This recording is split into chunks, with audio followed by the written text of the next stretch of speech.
Hello दोस्तों, तो कैसे हैं आप लोग। आज मैं एक्सप्लेन करने वाला हूँ हाल ही में आई फिल्म शुभम को। और अगर आप हमारे चैनल पर पहली बार आए हैं तो हमारे चैनल को सब्सक्राइब करके बेल आइकन जरूर दबाएं और वीडियो अच्छी लगे तो उसे लाइक करें और शेयर करें। तो चलिए बिना समय गवाए शुरू करते हैं। फिल्म की शुरुआत कुमार नाम के लड़के के साथ होती है जिसकी नानी मरने की हालत में चारपाई पर लेटी हुई है और नानी की इस हालत के कारण गाँव के काफी लोग वहाँ पर जमा हुए थे और कुमार नानी की इस हालत को देखकर रोने लगता है क्योंकि सुबह तक उसकी नानी ठीक थी। और फिर जैसे ही घड़ी में 9 बजते हैं उसकी नानी टीवी की तरफ इशारा करती है और फिर तभी कुमार की बीवी टीवी ऑन करती है और उस समय टीवी पर एक सीरियल आया हुआ था जिसके 2 मेन कैरेक्टर्स हैं, राजा बाबू और सीता। और राजा बाबू ऑफिस से जल्दी अपने घर आ जाता है ताकि वह अपनी बीवी को खुशखबरी दे सके। और जैसे ही वो घर आता है उसकी माँ उसके हाथ में एक लेटर देती है जिसमें लिखा था कि मैं जा रही हूँ, मुझे ढूंढना मत। फिर जैसे ही कैमरा राजा बाबू के चेहरे पर जूम करता है तभी कुमार की नानी जो खाट पर पड़ी थी वो उठकर खड़ी हो जाती है और फिर सीरियल के मेकर्स को गालियां देने लगती है और कहने लगती है कि अबे सालों कितना खींचोगे सीरियल को, कम मिलाओगे राजा बाबू को सीता से। अगले सीन में हम श्रीनिवास को देखते हैं जो कि उसी गांव का है और एक लोकल टीवी चैनल चलाता है। वो अपने चैनल पर मूवीज की क्लिप्स दिखाता है और लोगों से सवाल पूछता है जैसे कि उस फिल्म में एक्ट्रेस ने कौन से कलर की ड्रेस या इयररिंग्स पहने थे। लेकिन उसके इस सवालों के कोई जवाब नहीं दे पाता था और इसी तरीके से वो अपना केबल चैनल चला रहा था। गाँव के हर एक घर में उसका केबल चैनल चलता था और उसको चलाने वाले सिर्फ 2 ही आदमी थे, एक तो श्रीनिवास खुद था और दूसरा उसका असिस्टेंट। उसका असिस्टेंट घर घर जाकर केबल लगाने का काम भी करता था। फिर हम एक जोड़े को देखते हैं जिनमें है वेंकटेश और उसकी पत्नी गायत्री। गायत्री एक आज्ञाकारी पत्नी है, वो उसके पति वेंकटेश की हर एक बात मानती है लेकिन वेंकटेश उससे कभी अच्छा बर्ताव नहीं करता। फिर हमें गाँव के एक और बंदे शाहजहां को दिखाया जाता है जिसकी गाँव में एक छोटी सी दुकान है। शाहजहां की पत्नी का नाम फरीदा था और फरीदा बहुत ही सीरियल देखने की इच्छुक थी और वो सिर्फ सीरियल देखती देखती नहीं थी, वो अपने पति से उस सीरियल के बारे में डिस्कस भी करती रहती थी। और सीरियल में हीरोइन ने जो भी कपड़े पहने होते थे शाहजहां से वह उन्हीं कपड़ों को लाने की जिद करती थी। फिर अगले दिन का सीन दिखाया जाता है जहां पर शाहजहां एक श्रीवल्ली नाम की लड़की को देखने के लिए गया हुआ है। श्रीवल्ली को यह पता था कि उस दिन उसको लड़के वाले देखने आने वाले हैं लेकिन वो फिर भी उस दिन जॉब पर चली जाती है। श्रीनिवास और उसके घर वाले श्रीवल्ली के काम से वापस आने का इंतजार कर रहे थे और फिर जब श्रीवल्ली काम से वापस आती है तो श्रीनिवास की माँ उसे देखकर कहती है कि बेटा थोड़ा तैयार होकर आओ ना। लेकिन श्रीनिवास मना कर देता है और कहता है कि इसकी कोई जरूरत नहीं है, खामखा वक्त बर्बाद होगा, क्यों ना हम अपने जिस काम के लिए आए हैं उसकी बात करें। फिर घर वाले श्रीनिवास और श्रीवल्ली को छत पर आपस में बातें करने के लिए भेज देते हैं। फिर वो छत पर आपस में एक दूसरे के बारे में पूछने के बजाय वहां पर रखी पानी की टंकी के बारे में बातें करने लगते हैं। श्रीनिवास को तो श्रीवल्ली पसंद आ गई थी लेकिन घर जाते वक्त श्रीनिवास की माँ उसे कहती है कि बेटा ये लड़की हमारे खानदान के लिए ठीक नहीं है, उसमें बात करने की जरा भी तमीज नहीं है। तो श्रीनिवास कहता है कि वो लड़की आज के जमाने की है, पढ़ी लिखी है, आपके जमाने की तरह नहीं है, आजकल की लड़कियां ऐसे ही होती हैं। फिर थोड़ी देर बाद हाँ ना होने के बाद श्रीनिवास का परिवार मान जाता है। फिर अगले दिन हम उसी कुमार को देखते हैं जिसके बारे में हमने शुरुआत में बात की थी, जिसकी नानी बीमार थी। वो गाँव में डिश टीवी लेकर आता है और सबको डिश टीवी के बारे में बताने लगता है। वो सबको डिश टीवी के फायदे बताने लगता है और वहीं पर श्रीनिवास भी आ जाता है जिसे यह देखकर बहुत जलन होती है क्योंकि अगर गाँव में डिश टीवी आ गया तो उसके केबल चैनल को कोई नहीं देखेगा। फिर अगले सीन में हम देखते हैं कि श्रीनिवास अपने घर पर अपनी बीवी के लिए नया टीवी लगवाता है और फिर वो अपने दोनों दोस्तों से वेंकटेश और शाहजहां से मिलने के लिए चला जाता है। और जब वो अपने दोस्तों को श्रीवल्ली के बारे में बताता है तो उसके दोस्त उसके मजे लेने लगते हैं और कहते हैं कि तुम कोई पुष्पा नहीं हो जो अपनी बीवी के सामने झुकोगे और जब शाम को अपने काम से घर लौटोगे तो उससे चाय कैसे मांगोगे। श्रीनिवास कहता है कि मैं उससे कहूंगा कि श्रीवल्ली अगर तुम फ्री हो तो मेरे लिए एक कप चाय बना दोगी क्या। यह सुनकर उसके दोस्त उस पर हंसने लगते हैं। फिर शाहजहां कहता है कि तुम्हें पता है मैं अपनी बीवी से कॉफी कैसे मांगता हूँ, बस एक बार कहता हूँ कि कॉफी और अगले ही पल मेरे सामने कॉफी रखी होती है। फिर वेंकटेश कहता है कि शाहजहां तो एक शब्द बोलता है लेकिन मैं तो सिर्फ हाथ उठाता हूँ और मेरी बीवी मेरे हाथ में चाय का कप लाकर थमा देती है। इन दोनों की बातें सुनकर श्रीनिवास हैरान हो जाता है और कहता है कि अपनी बीवी के साथ कोई ऐसा बर्ताव करता है क्या। फिर वेंकटेश उसे नीचे बैठाता है और कहता है कि देख बेटा, दुनिया में 2 तरह के मेल होते हैं, एक नॉर्मल मेल, एक अल्फा मेल। मैं और शाहजहां अल्फा मेल हैं। हमारी बीवियां हमारी हर एक बात सुनती हैं और मानती हैं। अगर तुम अल्फा मेल नहीं बनोगे तो तुम्हारी बीवी तुम्हें कंट्रोल करने लगेगी। इसी तरीके से वो दोनों श्रीनिवास को शादी का ज्ञान देते हैं और फिर कुछ ही दिनों में श्रीनिवास की शादी हो जाती है और शादी के दौरान ही फरीदा और गायत्री श्रीवल्ली की अच्छी दोस्त बन जाती हैं। फिर सुहागरात में श्रीनिवास को अपने दोस्तों द्वारा बताई गई बातें याद आती हैं कि तुझे अल्फा मेल बने रहना है, तुझे झुकना नहीं है। और फिर वो श्रीवल्ली के पास जाकर देखकर झूठी झूठी बातें करने लगता है और कहता है कि वैसे तो मैं सबसे हंस के बात करता हूँ, लेकिन मैं बहुत ही गुस्से वाला इंसान हूँ। मेरे घर वाले तक मेरे बारे में अच्छे से नहीं जानते। और इस तरफ श्रीनिवास अपनी बातें करता रहता है और उधर श्रीवल्ली टीवी ऑन करके अपना सीरियल देखने लग जाती है। श्रीवल्ली भी राजा बाबू वाला सीरियल देख रही थी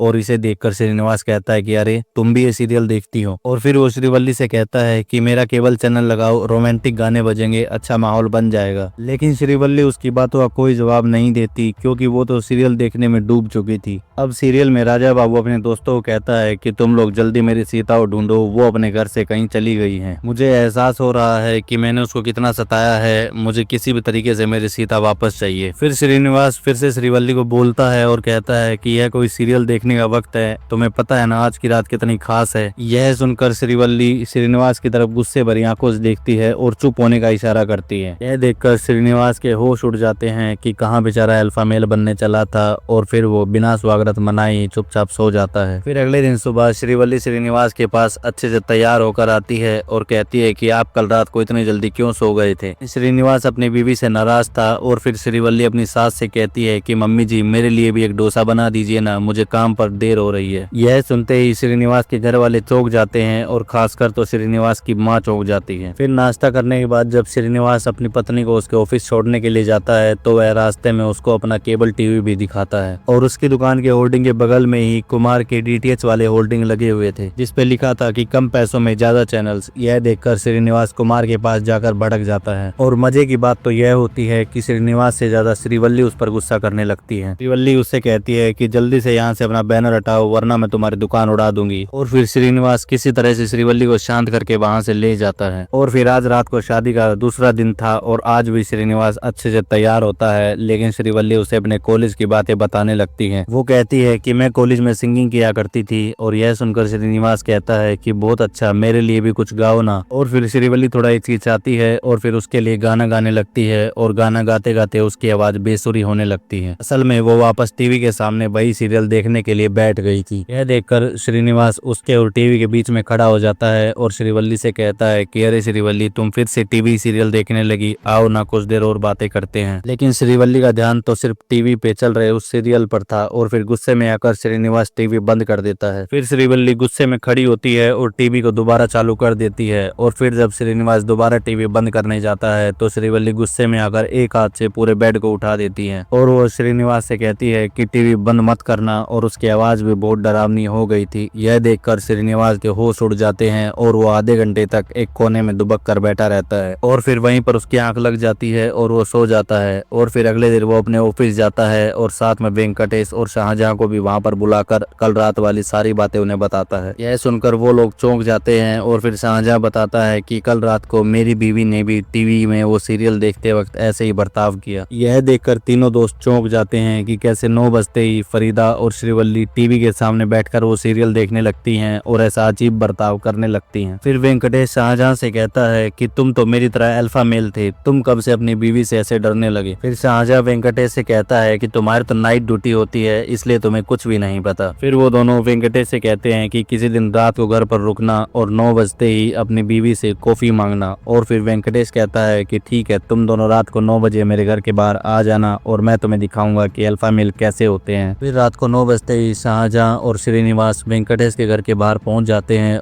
खिड़की से उसके घर के अंदर झांकने लगते हैं। और फिर वेंकटेश अपना हाथ आगे करके अपनी बीवी से कॉफी लाने के लिए कहता है, लेकिन गायत्री किचन में ना जाकर एक कुर्सी लाती है और टीवी के सामने बैठ जाती है। ये देखकर वेंकटेश गुस्सा होकर टीवी बंद कर देता है और रिमोट से सेल निकालकर फेंक देता है। फिर गायत्री गुस्से में वेंकटेश को कहती है कि मुझे मेरा रिमोट दे दो, लेकिन वेंकटेश के मना करते ही गायत्री गुस्सा हो जाती है और उसका गला पकड़कर उसे हवा में उठा लेती है। फिर वो उसे दूर फेंक कर मारती है। यह देखकर वेंकटेश बहुत डर जाता है और वो फटाफट रिमोट के सेल ढूंढने लगता है, लेकिन उसे वो सेल नहीं मिलते। और फिर उसके दोस्त उसे बचाने के लिए अंदर आ जाते हैं और घड़ी के सेल निकालकर रिमोट में डालकर टीवी चला देते हैं। और गायत्री फिर से खुश होकर सीरियल देखने लग जाती है। और फिर श्रीनिवास और शाहजहां वेंकटेश के पास आकर बैठ जाते हैं और कहते हैं कि देखा तेरी बीवी कैसे चंडाल का रूप ले चुकी थी। फिर अगले दिन तीनों दोस्त एक जगह पर मिलते हैं और उसी बारे में बात करते हैं कि उस सीरियल में ऐसा क्या है कि रात को 9 बजते ही हमारी बीवियां उसे देखने लगती हैं और हमारी एक नहीं सुनती। शायद वो सीरियल शापित है। फिर श्रीनिवास कहता है कि क्यों ना इस सीरियल के बारे में उन्हीं से पूछा जाए। 9 बजते ही टीवी सीरियल देखते टाइम वो हमारे साथ ऐसा बर्ताव क्यों करती हैं। और फिर वेंकटेश कहता है कि ऐसे तो आगे चलकर हमारी बीवी हम पर हुक्म चलाएंगी और उनसे इस बारे में क्या पूछना, हम लोगों को ही इस चीज का हल निकालना होगा। शायद हमारी बीवियों में भूत है। फिर जब श्रीनिवास घर जाता है तो उसकी माँ उससे पूछती है कि तेरे और तेरी बीवी के बीच में अच्छे संबंध तो है ना, तुम्हारे बीच में कोई मन मुटाव तो नहीं है ना, क्योंकि कल रात को मैंने उसे छत से कपड़े लाने के लिए कहा था, लेकिन वो तो सीरियल में इतना गुस्से हुई थी कि उसने मेरी बात का जवाब ही नहीं दिया। तभी श्रीवल्ली वहां पर आ जाती है और श्रीनिवास की माँ बात बदल लेती है और उसी दिन से श्रीनिवास, शाहजहां और वेंकटेश अपनी बीवियों से डरने लगते हैं। और फिर हम देखते हैं कि एक तरफ तो कुमार की डिश टीवी के कस्टमर बढ़ रहे हैं और श्रीनिवास के कस्टमर घट रहे हैं। और फिर रात को 9 बजते ही श्रीनिवास बहाना बनाकर घर से निकल जाता है और उस गांव के हर एक मर्द की हालत वैसी ही हो गई थी। हर कोई 9 बजते ही अपने घर से कोई ना कोई बहाना बनाकर बाहर निकल जाता था, क्योंकि सबकी बीवियां 9 बजते ही वो सीरियल देखते समय एक जैसा बर्ताव करने लगी थी और सब अपनी बीवियों से डरने लगे थे और घर से निकलकर वो गाँव के चक्कर काटते रहते थे। फिर अगले दिन तीनों दोस्त फिर से मिलते हैं और उसी बारे में चर्चा करते हैं कि हमारे गांव का हर एक मर्द अपनी बीवी से इसी चीज को लेकर परेशान है, लेकिन किसी ने भी अभी तक अपनी बीवी के खिलाफ आवाज नहीं उठाई। तो दूसरी तरफ गायत्री, फरीदा और श्रीवल्ली को भी लग रहा था कि उनके पतियों में बदलाव आ रहे हैं और रात होते ही सभी मर्द घर के बाहर चले जाते हैं, लेकिन उनमें से किसी भी मर्द ने अपनी बीवी से इस बारे में बात नहीं की थी। फिर एक दिन श्रीवल्ली श्रीनिवास के पास आकर उससे पूछती है कि आप मुझसे ऐसा बर्ताव क्यों करने लगे हैं, क्या कोई बात है जो आप मुझसे कहना चाहते हैं। और इधर श्रीवल्ली को लगता है कि उसका पति और उसकी सास उससे नाराज रहते हैं क्योंकि वो घर के काम नहीं करती। श्रीवल्ली श्रीनिवास से कहती है कि मैंने आज तक घर का कोई काम नहीं किया है, लेकिन अगर तुम्हारी माँ मुझे सिखाएगी तो मैं सारे काम सीख लूंगी। लेकिन श्रीनिवास के दिमाग में तो कुछ और ही चल रहा था। फिर अगले दिन श्रीनिवास अपने दोनों दोस्तों के साथ माया नाम की तांत्रिका के पास जाता है। माया को देखकर ऐसा लग रहा था जैसे कि वो किसी तपस्या में लीन है और फिर जैसे वो तीनों उसके सामने जाते हैं वो इन तीनों की परेशानी को समझ जाती है और वो कहती है कि तुम्हारी परेशानी का इलाज मेरे पास है और वो उन्हें एक मंत्र देकर उसका 10 लाख बार जाप करने को कहती है। यह सुनते ही तीनों डर जाते हैं और फिर माया कहती है कि मैं जानती हूँ कि आप लोगों के पास इतनी संकल्प शक्ति नहीं है, आप लोग फिक्र मत कीजिए, मेरा शिष्य सब देख लेगा, आप बस इसे 10,000 रुपए दे दीजिए। फिर वो लोग कहते हैं कि हमारे पास तो 10,000 रुपए नहीं है, आप हमें वो मंत्र ही दे दीजिए, हम लोग मंत्र का ही जाप कर लेंगे। फिर माया उन्हें मंत्र जपने के कुछ नियम बताने लगती है कि तुम्हें एक टांग पर खड़े होकर बिना कुछ खाए पिए इस मंत्र का जाप करना होगा। यह सुनकर वो लोग घबरा जाते हैं और कहते हैं कि इतनी कठोर तपस्या हमसे नहीं हो पाएगी। फिर वो लोग किसी तरह से जुगाड़ करके माया को 10,000 रुपए दे देते हैं और फिर माया उन्हें एक लिक्विड देती है और कहती है कि रात को 9 बजते ही तुम्हें यह लिक्विड एक बर्तन में डालना होगा और अपनी बीवी के कुछ बाल काट कर इसमें डालने होंगे, जिससे कुछ समय बाद बर्तन से धुआं निकलने लगेगा और तुम्हें असली भूत नजर आ जाएगा। फिर वो लोग घर चले जाते हैं और जैसे उनकी बीवियां रात को 9 बजे टीवी के सामने बैठती हैं वो उनका बाल काट कर बर्तन में डाल देते हैं और उनके घर में उस बर्तन से निकला हुआ धुआं फैल जाता है और फिर उन्हें उस धुएं में असली भूत नजर आ जाता है और वो भूत और कोई नहीं बल्कि इन्हीं की नानी या दादियां थी, यानी कि इनकी नानियों और दादियों की आत्मा घर की बहुओं के अंदर घुसकर वो सीरियल देखती थी, क्योंकि यह सीरियल कई सालों से चलते आ रहा था। फिर सुबह मिलकर वो तीनों लोग बातें करते हैं और वो तीनों बात करते हैं कि गाँव की सभी बूढ़ी औरतें सीरियल के पीछे पागल है, जमीन में गड़ने के बाद भी उनका सीरियल से मन नहीं भरता। फिर अगले सीन में हम देखते हैं कि उसी सीरियल का टीवी में ऐड आता है और वो लोग कहते हैं कि जिस पल का आप लोग इतने टाइम से इंतजार कर रहे थे वो पल आने वाला है। 3 दिन बाद इस सीरियल का आखिरी एपिसोड आएगा जिसमें राजा बाबू और सीता का मिलन होगा। यह सुनकर गांव के सभी मर्द खुश हो जाते हैं। वो लोग सोचते हैं कि अब यह सीरियल खत्म हो जाएगा और गांव की सारी बूढ़ी औरतें उनकी बीवियों के शरीर को छोड़ देंगी। और फिर शाहजहां, वेंकटेश और श्रीनिवास उस दिन खुद अपनी बीवियों को टीवियों के सामने बैठा देते हैं ताकि वो सीरियल देख सके। और फिर सीरियल चालू होता है और राजा बाबू सीता से माफी मांगता है कि मुझे माफ कर दो कि जब तुम मेरे पास थी तब मैंने तुम्हारी कदर नहीं की। और फिर गांव के सभी औरतें इस सीन का वेट कर रही होती हैं कि कब राजा बाबू और सीता का मिलन होगा। और फिर सीरियल में बारिश शुरू हो जाती है और फिर पेड़ की एक डाली टूटकर राजा बाबू के सर पर लगती है, जिससे उसकी याददाश्त चली जाती है और वो अपनी पत्नी सीता को पूछता है कि तुम कौन हो। और फिर वहाँ पर लिखा आता है कि इन दोनों का मिलन अभी नहीं होगा, कहानी अभी और लंबी चलेगी। यह देखकर गाँव के सभी मर्द फिर से दुखी हो जाते हैं और वो सभी बूढ़ी औरतों की आत्माएं सीरियल वालों को गालियां देने लगती हैं। और उधर सीरियल में सीता राजा बाबू को हॉस्पिटल में एडमिट करवाती है और उधर हॉस्पिटल में डॉक्टर सीता को एक बात बताते हैं कि राजा बाबू की याददाश्त 1 साल पीछे चली गई है, यानी कि जैसे 1 साल पहले राजा बाबू सीता के साथ बदतमीजी से पेश आता था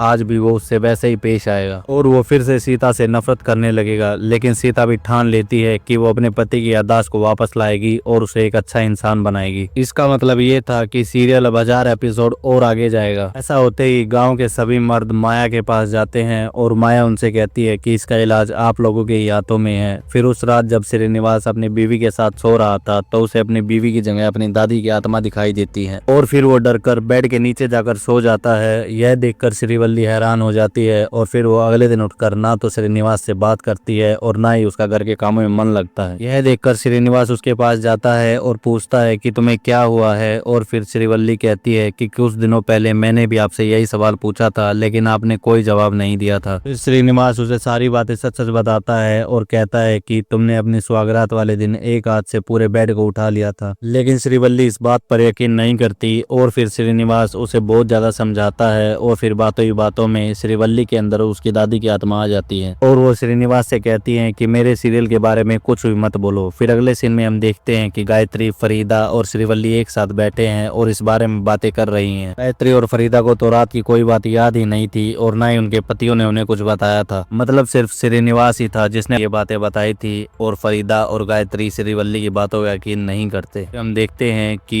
वेंकटेश और शाहजहां श्रीनिवास के पास जाते हैं और उस पर गुस्सा होने लगते हैं कि तूने अपनी बीवी को सब कुछ बता दिया, अब हमारी बीवियां भी हमसे इस बारे में बातें कर रही हैं। हमने तय किया था ना कि हम अपनी बीवियों को ये बातें नहीं बताएंगे। लेकिन फिर श्रीनिवास कहता है कि कल रात को उसकी बीवी काफी ज्यादा इमोशनल हो गई थी, इसलिए उसे अपनी बीवी को ये सब बातें बतानी पड़ी। मुझे क्या पता था कि मेरी बीवी जाकर तुम दोनों की बीवियों को वो बात बता देगी। उसके बाद उन तीनों की बीवियां उनको अलग अलग सुझाव देने लगती है कि टीवी बंद कर देना, सेल निकाल देना वगैरह वगैरह। लेकिन ये सब कुछ वो लोग आजमा कर देख चुके थे और वो अपनी बीवियों से कहते हैं कि इनमें से कोई भी चीज काम नहीं करेगी और सीरियल खत्म होते ही आत्माएं तुम्हारा शरीर छोड़कर चली जाएंगी। और इसी बीच श्रीनिवास से उसके माँ बाप भी सवाल करने लगते हैं। तो मजबूरी में श्रीनिवास को अपने घर वालों को ये सब बातें सच सच बतानी पड़ी और फिर पूर्णमासी की रात आ जाती है, जिसके लिए माया ने सब मर्दों को बताया था कि पूर्णमासी की रात को भूतों की शक्तियां बढ़ जाती हैं, तो इसीलिए तुम लोग थोड़ा बच कर रहना। और फिर हम सीरियल में देखते हैं कि राजा बाबू सीता को बुरी तरीके से हर्ट करने लगता है। यह देखकर सारी औरतें भड़क जाती हैं और इनके अंदर छिपी आत्माओं के गुस्से से घर का सारा सामान हिलने लगता है, जिससे सब मर्द डर जाते हैं। और फिर अगले दिन श्रीनिवास, शाहजहां और वेंकटेश इकट्ठे बैठकर कल रात हुई घटना के बारे में बातें करने लगते हैं कि उनकी बीवियों ने उनके साथ क्या क्या किया। असल में रात में उनकी बीवियों ने उन्हें पीट दिया था। और फिर हम देखते हैं कि टीवी पर राजा बाबू का इंटरव्यू चल रहा था और इंटरव्यू वाले ऑडियंस से सीरियल के लिए फीडबैक ले रहे थे, जिसे देखकर गायत्री, फरीदा और श्रीवल्ली भी उस इंटरव्यू में फोन लगा देती हैं और राजा बाबू को बहुत गालियां देती हैं कि तुम सीता के साथ इतना जुल्म क्यों करते हो और फटाफट इस सीरियल को खत्म करो। तभी राजा बाबू भी भड़क जाता है कि हमारा सीरियल है, हम जब चाहे खत्म करेंगे और इन्हीं चीजों से हमारे सीरियल की टीआरपी बढ़ रही है। अगर आपका मन नहीं है तो आप मत देखिए। इंटरव्यू देखकर श्रीनिवास को आइडिया आता है और वो अपने दोस्तों को बुलाकर कहता है कि क्यों ना हम खुद ही सीता और राजा बाबू का मिलन शूट कर लें और अपने केबल टीवी पर चला दें और इस तरीके से हम सीरियल का दी एंड कर देंगे। और उसके दोस्तों को भी यह आइडिया अच्छा लगता है और इन सबको ऐसा ही लगता है कि सीरियल खत्म हो जाएगा और उनकी बीवियों के अंदर से आत्माएं भी निकल कर चली जाएंगी। फिर वो लोग एक लोकल डायरेक्टर और वीडियोग्राफर से मिलने के लिए जाते हैं। उस डायरेक्टर ने पहले भी एक फिल्म बनाई थी। फिर वो लोग उन्हें शो दिखाते हैं और उसकी स्टोरी बताते हैं कि आखिरी एपिसोड में इन दोनों का मिलन होगा, जिसे सुनकर डायरेक्टर कहता है कि मिला देंगे दोनों को, इसमें कौन सी बड़ी बात है। फिर वो लोग 2 लोकल एक्टर्स को उठाते हैं जिनके साथ वो मिलन का शूट करने की तैयारी करते हैं। इसके बाद श्रीनिवास 9 बजते ही उस फेक एपिसोड को अपने चैनल पर शुरू करता है और मजे की बात तो यहाँ है कि उनकी बीवियां यह सब देखकर खुश हो जाती हैं और इसकी वजह से उसके केबल चैनल की टीआरपी भी एकदम से बढ़ जाती है और सब लोग कुमार की डिश टीवी हटवाकर उसके केबल पर आ जाते हैं। ये लोग एक और एपिसोड शूट करने की तैयारी करते हैं और ये लोग सोचते हैं कि हीरो हीरोइन को ऐसे एकदम से नहीं मिलाया जा सकता, कोई तो सॉलिड वजह होनी चाहिए उन दोनों के मिलन की। फिर उनके शूट के लिए जो सीता आती थी वो अपनी जॉब छोड़ देती है और वो राजा बाबू से कहती है कि मैंने आपके लिए अपनी नौकरी छोड़ दी है, अब से आप जैसा कहोगे मैं वैसा ही करूंगी। यह देखकर सभी आत्माएं भड़क जाती हैं कि राजा बाबू ने उसकी बीवी का हक छीना है। फिर अगले दिन सभी मर्द अपनी बीवियों को वो बात बताते हैं और फिर उनकी बीवियां भी उन्हें अगले एपिसोड लिखने में मदद करती हैं, क्योंकि उन्हें ऐसे एंडिंग की तलाश थी जिसे देखकर सारी आत्माएं शांति से चली जाएं। फिर वो लोग लास्ट एपिसोड की एक अच्छी सी कहानी लिखकर सीरियल का दी एंड कर देते हैं। फिर वो लोग खुश होने लगते हैं कि आज रात के बाद उनकी सारी परेशानियां खत्म हो जाएंगी और उनकी बीवियां उन्हें वापस मिल जाएंगी। और आज श्रीनिवास श्रीनिवास के माता पिता भी वो सीरियल देखने के लिए आते हैं, लेकिन अभी सीरियल शुरू होने में 5 मिनट थी, जिसे देखकर दोनों मर्द घर के बाहर जाने लगते हैं और वो लोग श्रीवल्ली के हाथ भी बांध देते हैं। लेकिन केवल जाने के कारण शो शुरू होने में लेट हो रहा था, जिसे देखकर सभी आत्माएं भड़कने लगती हैं। और यहाँ हमें पता चलता है कि केवल जाने के पीछे कुमार का हाथ था, क्योंकि श्रीनिवास के केबल की वजह से कुमार की डिश टीवी नहीं बिक रही थी और कुमार ने श्रीनिवास के केबल का बॉक्स से निकाल कर फेंक दिया था। अभी श्रीनिवास सभी गाँव वालों को अपना अपना टीवी लेकर गाँव में एक जगह पर इकट्ठे होने के लिए कहता है और सभी गाँव वाले अपना अपना टीवी उठाकर वहाँ आ जाते हैं और श्रीनिवास तेज आवाज में वहीं पर सभी टीवियों में वह सीरियल चला देता है, जिसे सुनकर सभी आत्माएं वहां पर इकट्ठी हो जाती हैं और सीरियल के आखिरी एपिसोड में राजा बाबू और सीता का मिलन हो जाता है। और इसी दौरान श्रीनिवास, वेंकटेश और शाहजहां को यह एहसास होता है कि उनकी बीवियां उनसे क्या चाहती हैं। और फिर एपिसोड खत्म हो जाता है और टीवी पर दी एंड लिखा आता है, जिसे देखकर सभी आत्माएं शांत हो जाती हैं। उस दिन के बाद से वो तीनों अपनी बीवियों से अच्छे से पेश आते हैं और हर एक चीज में उनकी राय लेना भी पसंद करते हैं। और अब यह सीरियल खत्म होने की वजह से उनकी बीवियों के शरीर से वो आत्माएं भी चली गई थी। फिर एक दिन कुमार श्रीनिवास के पास दौड़ते हुए आता है और उसे कहता है कि भैया मुझे भी आपके केबल का कनेक्शन दे दो ना, मेरी दादी इस दुनिया से चल बसी हैं और अब वो भी मेरी बीवी के शरीर में घुसकर वही सीरियल देख रही हैं। असल में यह हुआ था कि जब कुमार ने श्रीनिवास के केबल टीवी पर जाकर उसका केबल बॉक्स निकाल कर फेंका था, तो उस बॉक्स की वजह से उसकी दादी की मौत हो गई थी, जिसकी आत्मा अब उसकी पत्नी के शरीर में वो सीरियल देखने के लिए आती है। और यहीं पर यह फिल्म खत्म हो जाती है। आपको इस फिल्म का कौन सा सीन या फिर ये एक्सप्लेनेशन कैसा लगा मुझे कमेंट करके जरूर बताएं, और वीडियो अच्छी लगे तो उसको लाइक और शेयर जरूर करें और हमारे चैनल को सब्सक्राइब करके बेल आइकन जरूर दबाएं। धन्यवाद।